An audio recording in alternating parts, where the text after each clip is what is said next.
মহাসপ্তাহ বুধবার। প্রথম পাঠ প্রবক্তা ঈশাইয়ার গ্রন্থ 50 অধ্যায়, পদ সংখ্যা 4 থেকে 9। শত লাঞ্ছনা অত্যাচারের মুখেও প্রভুর সেবকের সহিষ্ণুতা। প্রভুর সেবক এই কথা বলছেন, প্রভু ভগবান আমাকে দিয়েছেন শিষ্য সুলভ এমনই রসনা, যাতে আমি শ্রান্ত মানুষকে আশ্বাসের কথা শুনিয়ে যেতে পারি। প্রতিটি সকালে তিনি আমাকে জাগিয়ে তোলেন, আমার কান দুটি জাগিয়ে তোলেন, যাতে আমি শিষ্যেরই মতো তাঁর কথা শুনতে পারি। প্রভু ভগবান আমার কান দুটি উন্মুক্ত করেছেন, আর আমিও কোনো প্রতিবাদ করিনি, পিছিয়েও যাইনি। সেদিন যারা আমাকে মারছিল, পিঠ পেতে দিয়েছি তাদের সামনে। যারা আমার দাড়ি ছিঁড়ে নিচ্ছিল, তাদের দিকে গাল পেতেই দিয়েছি আমি। কেউ আমাকে লাঞ্ছিত করলে, আমার মুখে থুতু দিলেও মুখ লুকাইনি আমি।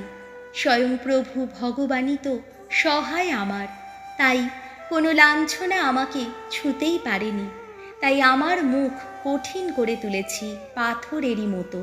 আমি জানি লজ্জিত হতে হবে না আমায়। যিনি আমাকে নির্দোষ বলে প্রমাণ করে থাকেন, তিনি তো আমার কাছেই আছেন। কে আমার বিরুদ্ধে কথা বলার সাহস দেখায়?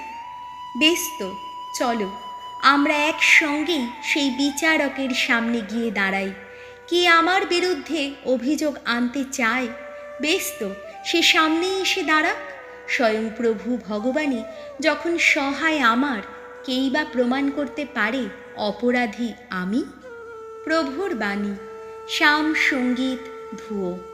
এই অনুগ্রহ দানের কালে সাড়া দাও প্রভু আমার ডাকে। ওগো ঈশ্বর, তোমারই জন্যে কত লাঞ্ছনা পাচ্ছে এখন। তোমারই জন্যে কত লজ্জায় ঢাকছে আমার মুখ। নিজের ভাইয়ের কাছে আমি যেন অচেনা কেউ, সহোদর ভাইয়ের কাছে আমি যেন বিজাতীয় কেউ। ধুয়ো। এই অনুগ্রহ দানের কালে সাড়া দাও প্রভু আমার ডাকে। ওগো, তোমার গৃহ সেবার আগ্রহ আগুনেরই মতো গ্রাস করেছে আমায়। তোমায় যারা লাঞ্ছনা করে, দেখো আমারই ওপর এসেছে নেমে তাদের সে লাঞ্ছনা। লাঞ্ছনা পেয়ে পেয়ে ভগ্ন হৃদয় আমি, আশাহীন আমি। চেয়েছিলাম একটুখানি দরদ, কিন্তু বৃথাই চাওয়া। ধুয়ো। এই অনুগ্রহ দানের কালে সাড়া দাও প্রভু আমার ডাকে। ভেবেছিলাম কেউ দেবে সান্ত্বনা, কিন্তু পেলাম কই। খাওয়ার জন্যে দিয়েছে ওরা বিষ, তৃষ্ণা মেটাতে দিয়েছে অম্ল রস। আমি এবার ঈশ্বরের নাম স্তুতি গাইব গানে গানে, ধন্যবাদ জানিয়ে গাইব তাঁর গৌরব গাথা। ধুয়ো। এই অনুগ্রহ দানের কালে সাড়া দাও প্রভু আমার ডাকে। নম্র চিত্ত যারা, সব কিছু দেখে আনন্দই পাবে তারা। বলবে তারা, তোমরা ঈশ্বরের অন্বেষী যারা, তোমরা চিরজীবী হও। ভগবান তো দীনদরিদ্র মানুষের ডাকে সাড়া দেন। কারারুদ্ধ ভক্তজনকে তিনি তো করেন না অবহেলা। ধুয়ো। এই অনুগ্রহ দানের কালে সাড়া দাও প্রভু আমার ডাকে। বাণী বন্দনা।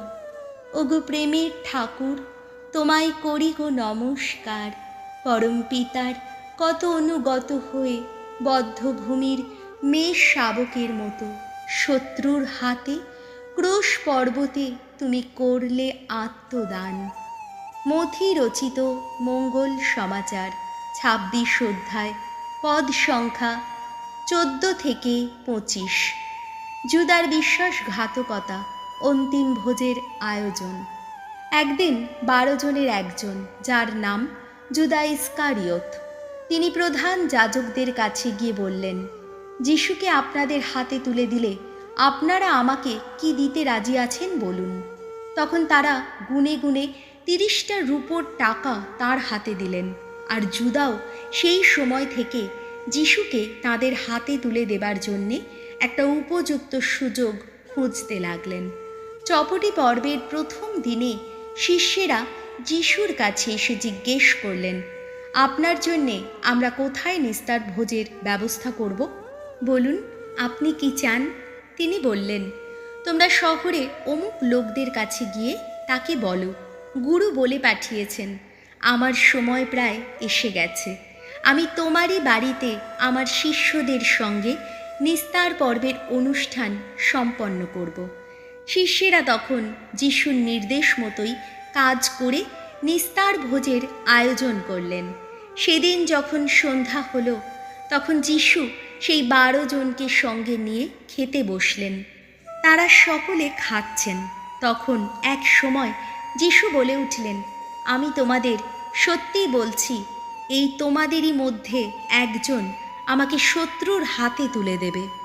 অমন কথা শুনে তারা খুবই দুঃখ পেলেন। তারা একে একে প্রশ্ন করতে লাগলেন, প্রভু, আমি নয়তো? উত্তরে তিনি বললেন, যে আমারই সঙ্গে একই বাটিতে হাত ডুবিয়ে খেয়েছে, সেই আমাকে শত্রুর হাতে তুলে দেবে। হ্যাঁ, এবার মানবপুত্র চলে যাচ্ছে।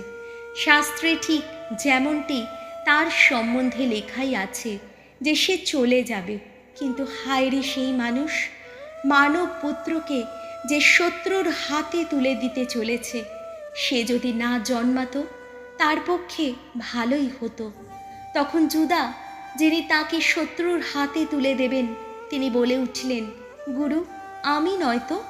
যিশু উত্তর দিলেন, তুমি নিজেই তো সে কথা বললে। প্রভু যিশুর মঙ্গল সমাচার।